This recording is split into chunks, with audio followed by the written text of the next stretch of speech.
Interlink లో OTC market start అయితే price పెరుగుతుందా లేక క్రాష్ అవుతుందా? ప్రజెంట్ సోషల్ మీడియాలో చాలా రూమర్స్ అయితే నడుస్తుంది. ఇంటర్లింక్ కాయిన్ ప్రైస్ $10, $100 రీచ్ అవుతుంది. అలాగే ఐటీఎల్జీ కాయిన్ ప్రైస్ $1, $2 అలా రీచ్ అవుతుందని ఇప్పుడు ప్రజెంట్ చాలా రూమర్స్ అయితే నడుస్తుంది. ఈ వీడియోలో ఓన్లీ ఫ్యాక్ట్స్ ఇంకా లాజికల్ థింక్ తో ఆలోచిద్దాం.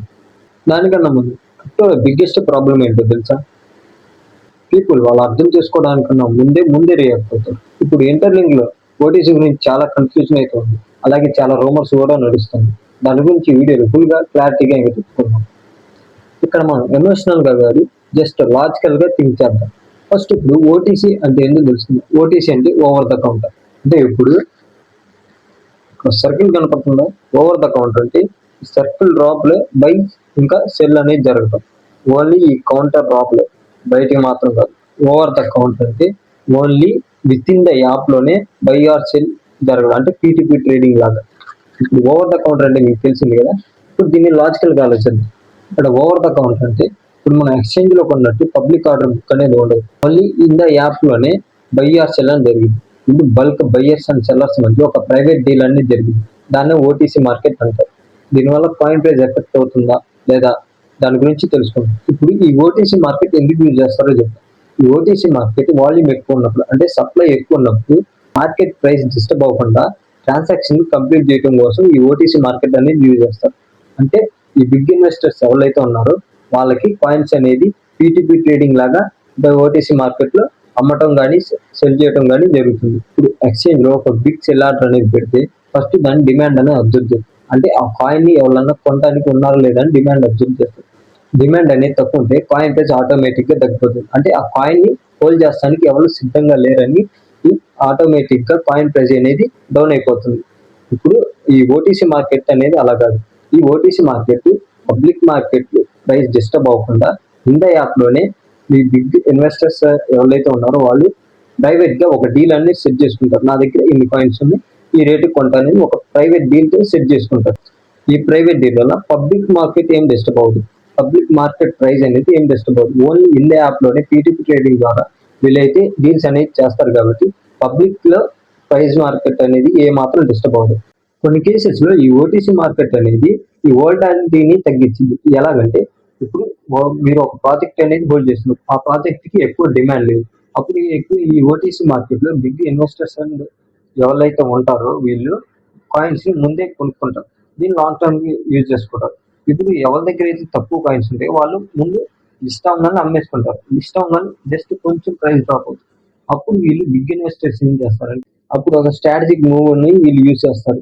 ఈ కాయిన్ ప్రైస్ ఎలా పెరుగుతుంది, దీనికి ఎంత డిమాండ్ ఉంటుందని వాళ్ళు ఒక బిగ్ మూవ్ అనేది యూజ్ చేసి ప్రైస్ పెరగగానే అప్పుడు వీళ్ళు దాన్ని ప్రాఫిట్ బుక్ చేసుకుంటారు. ఇలా వోల్టాలిటీని కూడా ఓటీసీ మార్కెట్ అనేది కంట్రోల్ చేయగలరు. ఇప్పుడు ఈ OTC market ITL coin price ని ఇంపాక్ట్ చేస్తుందా? దీన్ని 3 సినారియోస్ లో చూద్దాం. First scenario long term buyers. ఇప్పుడు ఇప్పుడు ఓటీసీ బయర్స్ అనేవాళ్ళు లాంగ్ టర్మ్ హోల్డర్స్ అయితే వాళ్ళు ఏం చేస్తారు, కాయిన్స్ అనేది కొన్ని లాంగ్ టర్మ్ హోల్డ్ కోసం యూజ్ చేస్తారు. అప్పుడు మార్కెట్ ప్రైస్ అనేది డంప్ అవ్వకుండా ఉంటుంది. ఎట్లాగో లాంగ్ టర్మ్ కోసం యూజ్ చేసుకుంటారు కాబట్టి మార్కెట్ ప్రైస్ అనేది డౌన్ అవ్వకుండా బుల్లిష్ లో ఉంటుంది. మార్కెట్ ప్రైస్ ఇంకా పెరుగుతుంది అన్నమాట. ఇప్పుడు సినారియో 2 చీప్ డిస్కౌంట్ ప్రైస్. అంటే ఏంటంటే ఇప్పుడు ఈ ఐటీఎల్ కాయిన్స్ ఏవైతే ఉన్నాయో చీప్ గా డిస్కౌంట్ ప్రైస్ కి అమ్మితే, అంటే ఇప్పుడు ఐటీఎల్ కాయిన్ ప్రైస్ అమ్మే రేట్ కన్నా తక్కువ రేట్ కి అమ్మితే మార్కెట్ లో దీని సెంటిమెంట్ అనేది డౌన్ అవుతుంది. ఓటీసీలో coin price discount price sell అయితే, అంటే ఉన్న దాని ప్రైస్ కన్నా తక్కువ ప్రైస్ లో సెల్ అయితే మార్కెట్ లో డంప్ అనేది రావచ్చు. ఎందుకంటే ఇప్పుడు దానికి డిమాండ్ ఎక్కువ లేదనుకొని స్మాల్ పీపుల్ కూడా డిమాండ్ ఎక్కువ లేదనుకొని రేపు లిస్ట్ అయ్యాక కూడా డంప్ చేస్తానికి చూస్తారు, ప్రాఫిట్ చేసుకోవడానికి చూస్తారు. కాబట్టి ఇమీడియట్ గా లిస్ట్ అవ్వగానే సెల్ చేయడానికి చూస్తారు. అప్పుడు ఆటోమేటిక్ గా కాయిన్ ప్రైస్ అనేది సెల్ అవుతుంది. అలాగే నెక్స్ట్ మార్చ్ లో పీటీపీ ట్రేడ్ స్టార్ట్ అవ్వగానే ఈ యూట్యూబర్ బిగ్ ఇన్వెస్టర్స్ ఎవరైతే ఉన్నారో యూట్యూబర్స్ కానీ ఎవరిలో ఒకళ్ళు నెక్స్ట్ ఐటీఎల్ కాయిన్స్ ఎంత కొంటాం, ప్రైస్ ఎంత అని వాళ్ళే మీ దగ్గర నుంచి కొనడానికి చూస్తారు. మీరు అమ్మటానికి చూడమని. ఎందుకంటే ఐటీఎల్ కానీ ఐటీఎల్జీ కాయిన్ ప్రైస్ కానీ దీనికి లాంగ్ టర్మ్ స్కోప్ చాలా ఉంది. మీరు హోల్డ్ చేస్తానుకోండి. మీరు ఇమ్మీడియట్ గా మనీ కావాలనుకుంటే లిటిల్ బిట్ మీకు వచ్చిన ఐటీ వెరిఫైడ్ ఐటీఎల్ ఒక లిటిల్ బిట్, అంటే కొన్ని ఐటీఎల్ కాయిన్స్ ని సెల్ చేయడానికి చూడండి. మాక్సిమం హోల్డ్ చేస్తానికి ట్రై చేయండి. మీకు అంతగా మనీ అవసరం అయ్యి ఉంటే అప్పుడు కొన్ని కాయిన్స్ మాత్రం అమ్మడానికి ట్రై చేయండి. సినారియో 3 వచ్చేసి న్యూట్రల్ రియాలిటీ. ఈ మాక్సిమం ఓటీసీ మార్కెట్ లో వీక్ హ్యాండ్స్ నుంచి స్ట్రాంగ్ హ్యాండ్స్ కి ఈ కాయిన్స్ అనేవి ట్రాన్స్ఫర్ అవుతాయి. అంటే ఈ బిగ్ ఇన్వెస్టర్స్ ఎవరైతే ఉంటారో వాళ్ళు నార్మల్ పీపుల్ దగ్గర నుంచి కాయిన్స్ అనేది బై చేస్తారు. అప్పుడు వీక్ హ్యాండ్స్ నుంచి స్ట్రాంగ్ హ్యాండ్స్ అంటారు.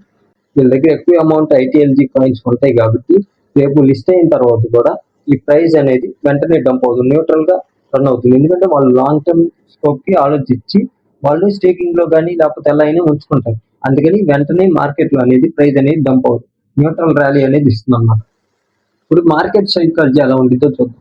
మార్కెట్ అనేది నంబర్స్ తో సెంటిమెంట్ తో మూవ్ అవుతుంది. మార్కెట్ లో లాజిక్ కన్నా ఫియర్ తొందరగా స్ప్రెడ్ అవుతుంది. ఎందుకంటే ఇప్పుడు ఒక కాయిన్ ప్రైస్ మార్కెట్ లో ఒక కాయిన్ ప్రైస్ తగ్గుతుంటే ఈ కాయిన్ కి డిమాండ్ ఎక్కువ లేదేమో అని నార్మల్ ఇన్వెస్టర్స్ ఎవరైతే ఉంటారో దీనికి డిమాండ్ ఎక్కువ లేదు, అందుకని వీళ్ళు కూడా సెల్ చేస్తానికి ట్రై చేస్తారు. అప్పుడు కాయిన్ ప్రైస్ అనేది ఆటోమేటిక్ గా తగ్గుతుంది. కానీ వాళ్ళు ఆలోచించింది ఏంటి, ఈ కాయిన్ తగ్గడానికి వెనుకున్న లాజిక్ ఏంటి, రీజన్ ఏంటని వాళ్ళు ఆలోచించరు. అందుకే దిగుతుంది. మార్కెట్ లో ఫస్ట్ లాజిక్ అనేది స్ప్రెడ్ అవుతుంది, ఫస్ట్ ఫియర్ అనేది స్ప్రెడ్ అవుతుంది. స్మార్ట్ ఇన్వెస్టర్స్ ఏం చేస్తారంటే ఫస్ట్ లిక్విడిటీని చూస్తారు. లిక్విడిటీ అంటే దాని వాల్యూమ్, ఎంత బయర్స్ ఎంతమంది ఉన్నారు, సెల్లర్స్ ఎంతమంది, వీటిని చూస్తారు. సోషల్ మీడియా నాయిస్ ని వీళ్ళు చూడరు. సోషల్ మీడియాలో ఆ కాయిన్ తగ్గిపోతుంది, దానికి అసలు డిమాండ్ లేదు, సప్లై లేదు, ఇది రూమర్స్ అని స్మార్ట్ ఇన్వెస్టర్స్ అనేవాళ్ళు పట్టించుకోరు. వాళ్ళు కేవలం వాల్యూమ్ ని పట్టించుకొని కాయిన్ బై చేస్తాం కానీ సెల్ చేస్తాం కానీ చూస్తారు.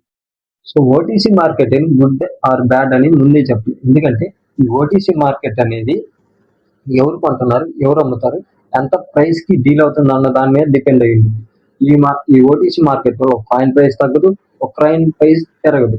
సో నేను ఫైనల్ గా చెప్పేది ఏంటంటే రియాక్ట్ అవ్వడం ఈజీ, కానీ లాజికల్ గా థింక్ చేయడం చాలా రేర్.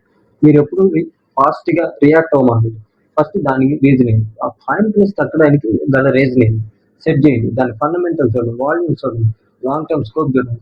అప్పుడు లాజికల్ గా ఆలోచించి దాన్ని బై చేయాలి, సెల్ చేయాలని అప్పుడు ఆలోచించి దాన్ని బట్టి మీరు ఎప్పుడు ప్రాఫిట్ లోనే ఉంటారు.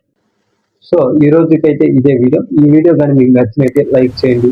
ఓటీసీ మార్కెట్ మీద మీ ఒపీనియన్ ఏంటో కామెంట్ సెక్షన్ లో తెలపండి. అలాగే ఈ ITLG coin are ITL coin price పెరుగుతుందా లేకపోతే తగ్గుతుందా అని కూడా కామెంట్ చేయండి. ఇలాంటి మరిన్ని ఇన్ఫర్మేటివ్ వీడియోస్ కోసం ఈ ఛానల్ కి సబ్స్క్రైబ్ చేసుకుని బెల్ ఐకాన్ ఆన్ చేసుకోండి. Thank you.